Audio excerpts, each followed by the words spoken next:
नमस्कार। आज हम समझने की कोशिश करेंगे सफलता के उस फलसफे को जो हमें मिला है इंडिया के दो सबसे डायनामिक मोटिवेशनल स्पीकर से। तो चलिए शुरू करते हैं। और इस चर्चा की शुरुआत करते हैं एक बहुत ही कह सकते हैं एक चुभते हुए सवाल से। ये सवाल ना उस पूरी सोच को चैलेंज करता है कि कामयाबी कुछ ही लोगों के लिए बनी है। मतलब क्या महानता किसी की जागीर होती है? क्या ये विरासत में मिलती है?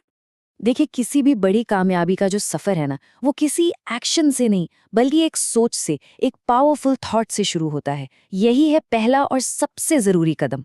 एक सवाल है, मंजिल पर पहले कौन पहुंचता है? मतलब किसी इंसान के फिजिकली कहीं पहुंचने से बहुत पहले कोई और चीज है जो वहां फौरन पहुंच जाती है। कभी सोचा है वो क्या है? वो है सोच, आपकी अपनी सोच।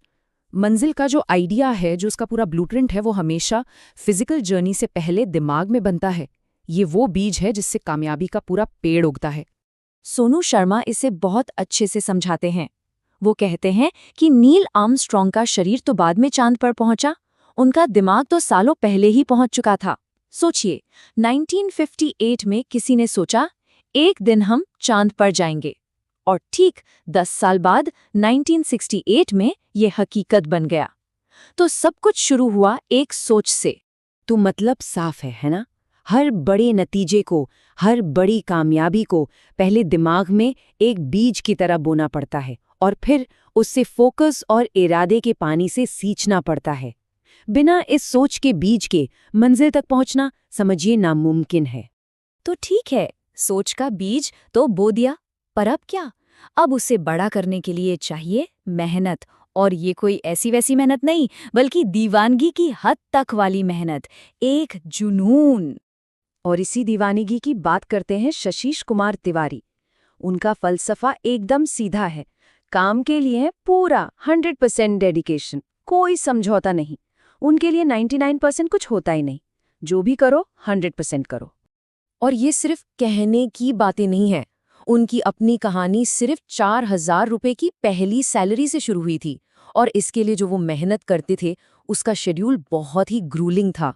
सोचिए, रोज 12 घंटे काम, सुबह 7 बजे से शाम के 7 बजे तक। ये बस एक नौकरी नहीं थी, ये एक जुनून था। उनका कमिटमेंट उनके काम के घंटों में साफ दिखता था। और यही 100% वाला डेडिकेशन, जो सिर्फ जॉब डिस्क्रिप्शन तक सीमित नहीं था बल्कि ऑफिस में सो जाने तक जाता था, यही वो चीज थी जिसने उन्हें सबसे अलग खड़ा कर दिया। उन्होंने सिर्फ पैसों के लिए काम नहीं किया, उन्हें अपने काम से प्यार था, एक दीवानगी थी।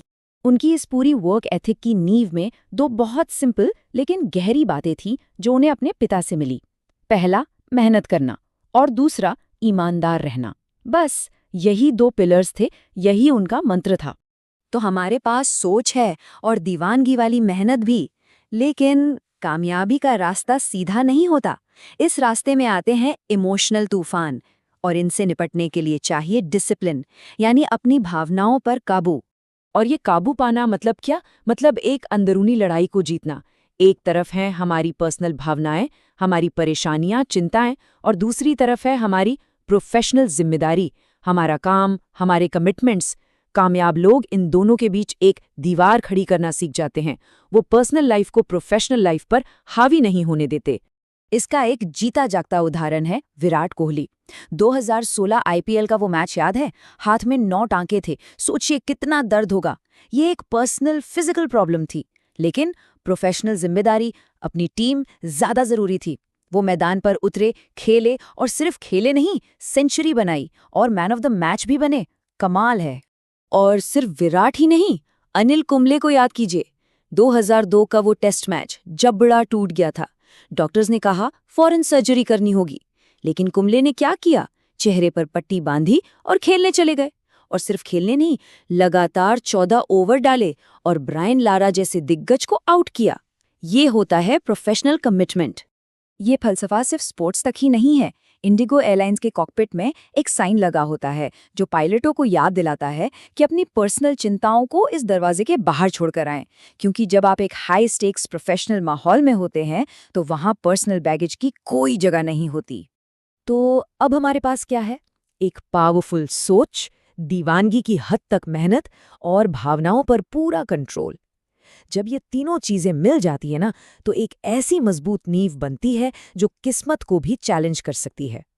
और इसी नींव से आता है एक गजब का आत्मविश्वास, क्योंकि जो इंसान अपनी मेहनत के दम पर खड़ा होता है ना, उसे गिरने से डर नहीं लगता। क्यों? क्योंकि उसे पता है अगर सब कुछ खत्म भी हो गया तो वो जीरो से फिर से खड़ा हो सकता है। गिरने का डर ही खत्म हो जाता है। ये आत्मविश्वास इतना पक्का हो जाता है कि एक यकीन बन जाता है। एक ऐसा यकीन कि अगर हम जैसे मेहनत करने वाले लोग अमीर नहीं बनेंगे तो इसका मतलब खुदा है ही नहीं। ये एक तरह से कायनात को, भगवान को चैलेंज करने जैसा है कि इतनी मेहनत के बाद भी मुझे मेरा हक क्यों नहीं मिलेगा, मिलना ही पड़ेगा। तो आखिर में ये जो सारे सिद्धांत हैं, ये सिर्फ सुनने सुनाने वाली कहानियां नहीं हैं। ये एक पूरा फ्रेमवर्क है जिसे अपनी जिंदगी में उतारा जा सकता है। तो सवाल ये उठता है कि इन सब बातों से सीखकर कोई अपनी कहानी कैसे लिखेगा। वाकई सोचने वाली बात है।